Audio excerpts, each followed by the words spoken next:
जय माताजी मित्रों, आज से आपणो डे 40 ने आपणे निकળી ગયા હતા સુરનગર જવા। तो चलिए शुरू करते हैं। પછી આપણે આપણો ઘોડો કાઢીને નીકળી ગયા ઉપાસના જવા, કેમ કે અહીંયા આપણે વિવોની ક્યારે જવાનું હતું, અહીંયા કઈ જાણકારી લેવાની હતી નહીં, પણ ફાઇનલી આપણે પહોંચી ગયા, ઘોડાને મૂકી દીધો સાઈડમાં, નીકળી ગયા વિવોની ક્યારમાં જવાના। અહીંયા આવીને જોયું તો ટીવીની અંદર મિસાઈલું બિસાઈલું ફૂટતી હતી, એટલે આપણને લાગી બીક।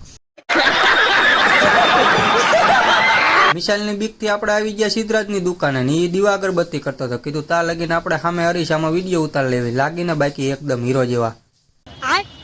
ભાઈબંધની દુકાને મોબાઈલ મૂકીને આપણે આવી ગયા બુધા કાકાને અહીંયા, કેમ કે આપણે અહીંયા વસ્તુ લેવાની હતી ને દેવાની હતી, કેમ કે બાપુજીએ કીધું હતું, એટલે આપણે પછી વસ્તુ લેવડ દેવડ પતાવીને આવી ગયા રાજબાને મળવા। રાજબા આપણને વારી ગયા વિડીયો ઉતારે હતી કે રે હું ફટાફટ ટોપી પહેરલો, ભાઈ આપણે ટોપી પહેરાવીને લઈ લીધો વિડીયો, આની કરતા ટોપી વગર સારા લાગતા હતા। રાજભા કરતા હતા પોસ્ટર નું એડિટિંગ, એટલે પછી આપણે એમની પાસે નાની મોટી જાણકારી લીધી, વાતચીત કરીને પછી આપણે ત્યાંથી થઈ ગયા ફાઇનલી રિટર્ન ઘર તરફ જવા માટે। ઠીક હે સમझ ગયા।